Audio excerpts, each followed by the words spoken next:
Right now, I'd like to introduce our distinguished service chair. He is the longest-serving superintendent in New York State. I believe he has been a superintendent longer in what?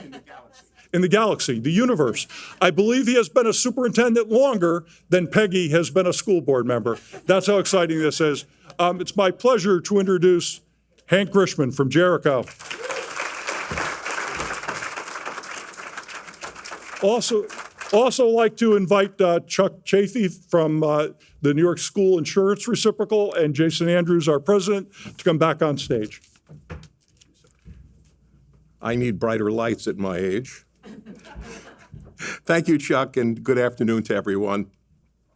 As the chair of the Distinguished Service Committee, I am always delighted to present this highest honor that our council can bestow on a retired life member. As you may know, the Distinguished Service Committee is composed of those educational leaders who have led the council as president and who are currently leading school districts. The committee also includes your current NSCIS officers who have president in their title. We meet several times a year to review awards and scholarship selections.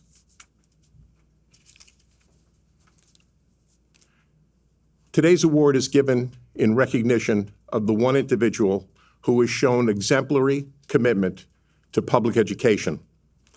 This retired life member has been committed supporter of both NSCIS and LEAF during her career as superintendent when she joined in 2012. She has continued to support the organization in retirement.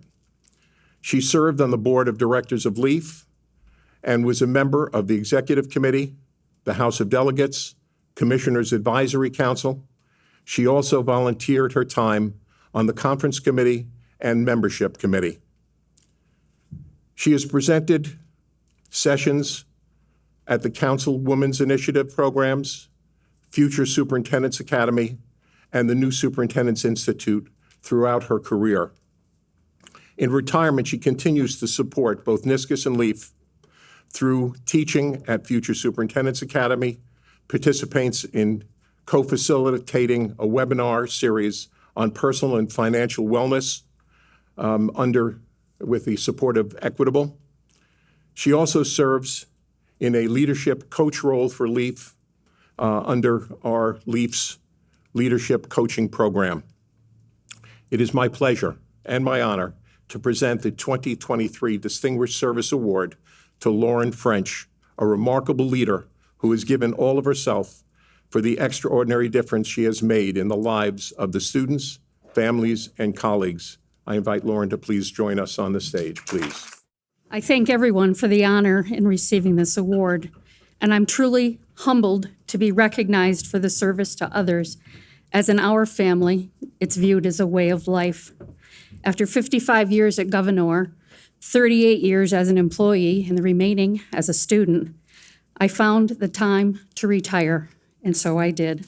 But I'd like to thank and recognize my husband of 41 years, Ray. He was always the rock who enabled me to jump and fly. He's also certified in biology, earth science, and getting his CDL license. So if any small district needs a person, there he is. Sorry.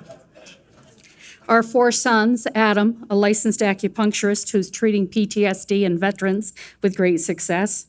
Our son, John, a professor at Syracuse University with chemistry, who was able to provide instruction, lab sections, and recitation to 850 students in 24 time zones when COVID hit. Nathan, who's in cybersecurity and forensics, pays all of my bills because he knows my mother's maiden name, where my husband and I were married, and the name of my first college roommate. And finally, Lee, who has a degree in GIS and is working with Porter Corporation, but always ends every phone call to me, "I love you, Mom." I'd also like to recognize a higher being or a higher authority in my life who's placed many opportunities which have enabled me to identify and access skills that I probably didn't know that I had. And I say opportunities with great intentionality, because thinking positive intent, thank you, Dr. Lori Hedges, has enabled me to remain positive regardless of what situation has been placed in my path to deal with. I choose to think of each interaction as a ripple in my life. What can I do with it, and how can I aid others? My district superintendent, Tom Burns, created that first ripple when he asked me to be the SLO BOCES House of Delegate representative. I'm also certain that he would say the Audacity to Lead title was in honor of my first 3 years of the superintendency. We passed a $33 million capital project. We closed a favorite elementary. We took the second elementary, added a wing to it, and turned it into a UPK-4 building for the district. The third elementary, we added a science wing, a STEM wing, an art and a music suite, and converted that into a middle school. We tore down the high school and took the remaining structure and added a couple of classrooms that we turned into the district office space. That was a major change for our district, which over the last 30 years saw a decline in population from graduating classes of 275 to our present fifth grade of 74.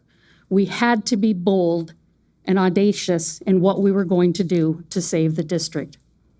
The highlight for me during that entire project was enabling the elementary students to select their playground equipment.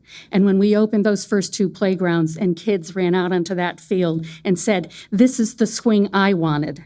This is the climbing wall I wanted," it was an affirmation that children belonged in their own education. We also put in a small door that only stood about 4 feet tall, very lightweight, so that kids could enter it and open it alone. And I am certain that when we put the sign over it, "May everyone with the heart of a child enter here," it was a welcoming sight. So I know that Tom would probably say my Audacity cup runneth over, because in the remaining 7 years, we were successful with a labor management contract and a council, a living contract. We did a health insurance buyout, which enabled the district to receive 6 to 10% tax savings on the amount of money we were able to bring in. And I know the men at the table would often say, "Lauren, you think outside of the box. Could you at least show us a corner?" We'll try. Last night, as we celebrated retirement and listened to the accolades, two things became very clear: the recognition of community in our work and the value of networking with the members of our community. To me, I would credit Alan Pohl with creating the family sense of community in our future Superintendent's Academy. Roseanne Bain and Dr. Rebecca Stone became family in 2010 and remain family today. Mike Ford created the opportunity for instructional leadership in the BOCES in 1990s, and I attended. That led to a profound interest for me in coaching. Dr. Lori Hedges provided a great deal of work in ELA and data analysis. That was in Herkimer, and that was probably 30 years ago, and to this day, I still reference materials that she provided. Vren from NISCUS recognized a socially awkward superintendent at my first winter conference and introduced me to the educational powerhouses of people like Anita Murphy, Martha Group, Phyllis Harrington, Donna Desiato, Lynn Wells, Lynn Allen, Kevin McGowan, Bob Ike, David O'Rourke, Jason Andrews, Phyllis Harrington. Those are just to name a few people in the room that took their time to give me advice, support, and more importantly, acceptance and welcoming. Jazz introduced me to Women Supporting Women, and Jazz, I'm so pleased to say that that ripple that we started back in 2014 in Northern New York finally hit ashore someplace, and I have been invited to Malone, New York on November 13th to start and initiate their first Women Supporting Women conference. That's in the area of Dale Brialt, and it's very interesting that Dale, as a DS, worked with me in 2015. He encouraged Governor to send a tech team to several locations and to look at the tech programs that were available. That resulted in Governor creating a position called the Integrated Technology Specialist. Stephanie's here today. And her work in the classroom, teaching lessons, mentoring teachers, being the help, being the person, the go-to person to make something seem easy. I feel that when COVID hit, and we had a one-to-one device plan, we had a replacement plan, we had the initiatives in place, we were able to deploy hotspots to people lacking access, that Dale's ripple turned into Stephanie's work, turned into our ability to not welcome COVID, but at least to be able to manage it. I didn't say it was easy, but we did it. Dr. Hedges, as I mentioned, always talked about positive intent. I have changed that just a little bit because there are times when I think positive, but I think positively they're trying to make things difficult, so a little modulation there. I would also thank Bob Lowry. He and I sat in a session in one of these very rooms, and a question was posed. Can anyone here truthfully raise their hand and say they've never had a failure? I, being new, furtively looked around and then decided, go for it. So I stuck my hand up. And I was questioned by the presenter, well, how can you say you've never had a failure? And I said, well, I really think it depends on how you define failure. I have learned from every single thing I've ever done.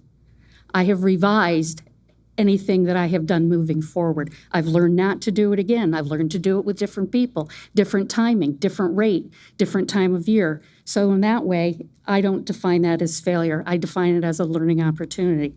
And what was so interesting is when Bob walked out with me, and I say this with all kindness, when the Bob Lowry walked out with me, because that's the esteem I hold that gentleman, he said to me, I appreciate your reply, and I think in a similar way. And I think that was just the encouragement, and I would give to people in this room. Don't be shy about holding true to your convictions. They may not always be popular, but if you can defend them, that's the important thing. Dr. Brown in this room in one of these conversations made a comment, we're all responsible for the diversity or lack of diversity in this group. That ripple took hold. Dr. Brown, I'd like you to know that I have 3 former elementary teachers. Jessica in Herman DeKalb. No, Jessica is in Elmira City Schools. Rebecca is in Herman DeKalb. And the other Jessica is an assistant superintendent at Gouverneur. I have 2 former counselors. One is with Jerry Griffin in Potsdam, and the other is with Steve Todd in Jefferson Lewis Boces. I have 2 former assistant superintendents. Dr. Donna Runner is in Mexico. I hated to let her go, but she needed to fly as well. And I have 1 CIO, now an administrator in Lisbon. Pat Farron, you owe me big time. In closing, I would like to add an extended gratitude and my love to the NISCUS staff, the NISCUS team. Your dedication, support, and love have enabled me to find great joy within this organization. I would also like to leave the individuals with the room with one lesson that I find very meaningful. Don't look away from others. We are in a position of ethical, moral, and professional, even personal authority to make change.